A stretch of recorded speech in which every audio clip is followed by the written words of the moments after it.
Katie and welcome back to my booktube channel. Today's video is the February Fairyloot unboxing and I love doing these, so let's just dive into it. I'm gonna try to open this box. I got a little beat up, but it should still be okay. I feel like I just did a Fairyloot unboxing, so sorry if it's like really close to the last one, but I feel like the January one was late, and then this one came a lot earlier, so they were just really close together. Like usual, I don't remember the theme for February, so we're gonna find out together. Okay, let me dig for the spoiler card. They always put it at the bottom. I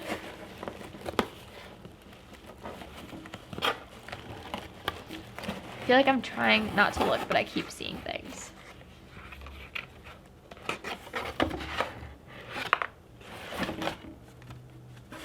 Well, that's not it, but I guess we found an art print.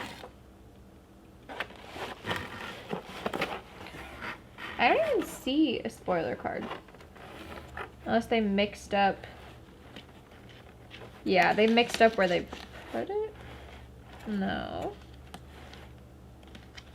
I'm losing it. I don't see a spoiler card. So I guess we're just gonna do our best and figure this out together because I think that's an art print. So we might have to do some research after the fact because I never know what anything is and there's not a spoiler card in here, but that's okay. Okay, so the first thing, not sure what this is. Oh, it's a tote bag. Oh my gosh. Okay, look at this. It might be the same on both sides. I can't tell. That's gorgeous. Wow. Wow, I love this dragon. I wonder if this is for the book for the month. It says DOTMG tote bag, and I'm not gonna lie, I don't know what that stands for. It might be the book of the month. We will find out together. It's really hard without a spoiler card. There's a spoiler card on this side? Nope. I feel like I'm like floundering. Okay, so really cute tote bag. I love tote bags, so I will definitely find a use for that. Looks like we have a pair of socks. Oh gosh. This is inspired by Starless Sea. Okay, these are really cute. You can never have too many pairs of bookish socks. Those are really cute. I've never read Starless Sea, but I definitely like can picture the cover. I'm not even gonna pretend and say that I'm gonna add this to my TBR because I probably won't read it. I'm trying to think who it's by. Is it by Erin Morgenstern? Where's her other book, Night Circus? Is it by Erin Morgenstern? I didn't really like Night Circus, if that is the author. Just because it's very like flowery and descriptive and like slower paced, which none of those things really work for me. So I won't be adding Starless Sea to my TBR. Ooh, okay, this is a Crescent City pendant. Oh wait, it's like a necklace. I know it said pendant, but this is not what I was picturing. Oh my gosh, you guys. It's like this gold crescent moon. It says Crescent City on it. I love it. And this is perfect because I finally got my copy of, what is it called? The House of Sky and Breath. I finally got my copy of that and I need some motivation to reread House of Earth and Blood. So maybe I'll read this, I'll light a candle, read this. I'll wear this, I'll light a candle, and finally reread the first book so that I can read book 2. That's so cute. That's probably my favorite item so far, honestly. This is what made the box so heavy. We have some bookends. Oh, they're tied together. Okay. But we have some bookends, and I already have one set of bookends from Fairyloot, and I use them all the time because I get a lot of library books, and so I use that to like prop them up on a shelf. And this is, oh, it's not inspired by anything. They're just moon bookends. They're so cute. I'm not sure what I'm going to use them for, but I'm so excited. Actually, I might put them at the top of my TBR shelf. I can't talk. If you've watched any of my TBR videos, I have a separate shelf for all of the books I haven't read yet, and I'm definitely running out of room constantly because I buy books quicker than I read the ones that I've already owned. So this will just go on top of the shelf, I think. I think that's a good plan. Okay, let me see. There's also this, which I found earlier because I thought it was a spoiler card. It looks like it's just an art print, which is really cool. I'm trying to figure out what it might be, but I genuinely don't know. I don't know if it goes with our book of the month, or this kind of gives me the same vibes as Wicked Fox, I think it's called. But I could be very off because I've never read that book and I don't even know the author's name. But I'm kind of falling apart this time without a spoiler card because I never know anything. Okay, our tarot cards are the Queen and King of Pentacles. This is really cool. I wish I knew who they were because they are like stunning. I'm trying to make sure there's no glare. I love these tarot cards so much. These are like what made me want to start my Fairyloot subscription, and they're just so fun to get every single month. Okay. We're on to our little book pouch. So first we have the Fairy Scoop. Okay, so the theme for this month, which it says on here, is To the Moon and Back. I did not know that before because I did not have my spoiler card, but that makes sense. We have like the crescent moon from Crescent City. We have these moon themed bookends. Okay, that makes sense. What else is in here? Okay, we have our author's note. Wow. Look how cool this is. She looks badass. Oh my gosh. I'm so excited. I'm gonna read this later. Is there anything else in here? Ooh, okay. We always get a little bookmark. I love it. Okay, it's time for our book. I try to take it out really carefully. Oh my gosh. Wait.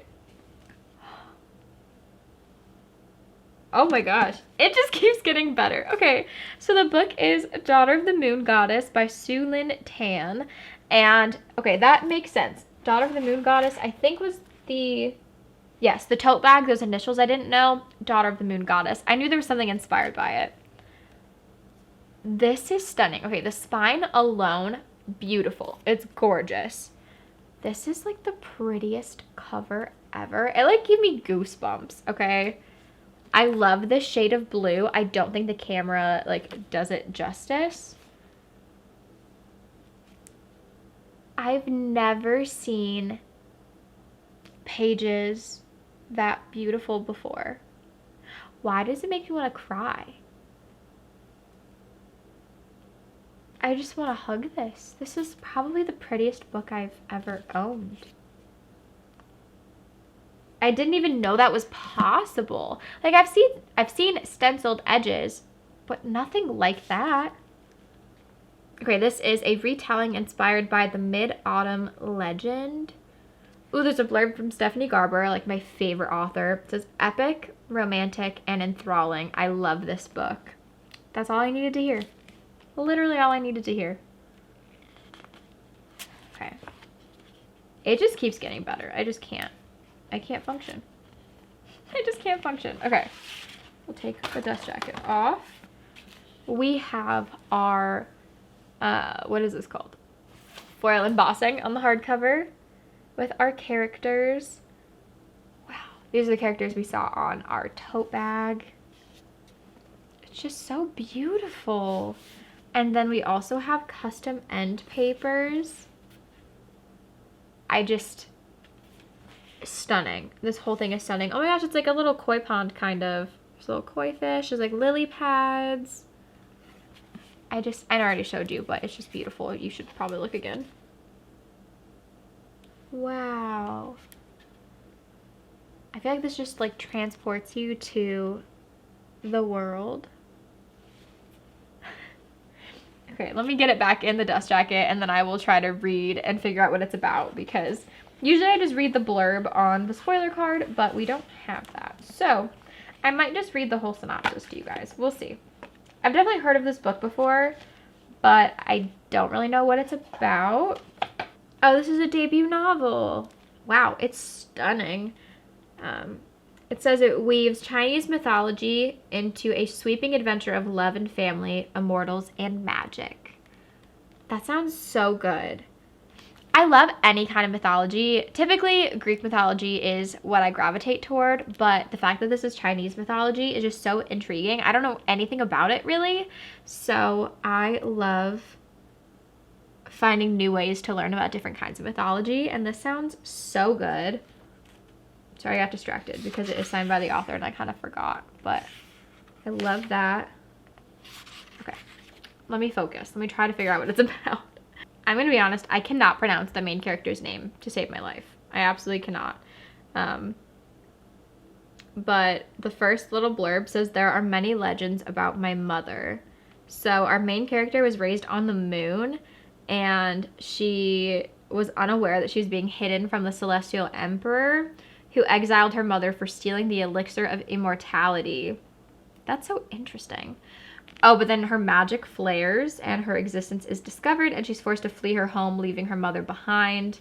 Alone, powerless, and afraid, she makes her way to the Celestial Kingdom, a land of wonder and secrets. In disguise, she trains alongside the Emperor's son, mastering archery and magic despite the passion which flames between them. To rescue her mother, she embarks on a quest confronting legendary creatures and vicious enemies. But when forbidden magic threatens the kingdom, she must challenge the ruthless emperor, leaving her torn between losing all she loves or plunging the realm into chaos. So it also kind of gives me like Mulan vibes. Maybe because that's the only story I know where we have a girl who is pretending to be a guy so that she can train. No, I guess it doesn't say she's pretending to be a guy. It just says she's in disguise. I guess we'll find out. I don't know, but that's very intriguing. Chinese mythology, there's like magic, like immortality, love. I mean, what else could you want? This is the prettiest book ever. This is not leaving my apartment again. Like, I take a lot of books to read at work, and this is never leaving this apartment. I need to keep this safe and sound. I'm just completely shocked, but I'm obsessed with it. I'll do a little recap of the items I got. Again, I don't know what most of them are from, but we have this art print. We have socks inspired by Starless Sea. We have this beautiful Crescent City necklace. We have our really cool tote bag, which is inspired by Daughter of the Moon Goddess. Then we have our little bookends. There we go, I forgot what it's called. We have our tarot cards, our author's note, a bookmark, and our book, Daughter of the Moon Goddess by Sue Lynn Tan. And then next month's theme is Threads of Fate. Let me see. You can expect items inspired by Circe, the Raven Boys, Raybearer, and our featured book of the month. And we are thrilled to reveal that there will be a deck of foiled playing cards inspired by Six Crimson Cranes, Daughter of the Moon Goddess, Jade Fire Gold, and Only a Monster. That sounds amazing. Oh, all those books were part of their subscription boxes. I've only read Six Crimson Cranes so far. Only a Monster is on my TBR for March, and then this is stunning. Maybe I'll read it this month as well. And then I do have Jade Fire Gold, which I have not read yet. So I just need to read all of them because I definitely want to display those playing cards. The featured book of the month for March is a retelling of the classic Korean folktale of Shimcheong. I'm so sorry. I butcher like everything. Apparently it's enchanting and lyrical, and it'll have an exclusive cover, 2 colored stenciled sprayed edges, artwork on the end papers, foil embossing on the hardcover, and signed by the author. That just sounds great. I love that Fairyloot is choosing books inspired by so many different cultures and like different kinds of mythology and like folklore, and it just makes me so happy because reading is like my main hobby, so this gives me a way to learn about different cultures that I typically would not experience, and I love that so much. So thank you guys for coming along this journey with me and watching me unbox this Fairyloot box. If you enjoyed it, please like, comment, and subscribe to my channel, and if you do subscribe, please click the notification bell so you know when I upload next. Thank you guys so much for watching. I can't wait to see you in my next video.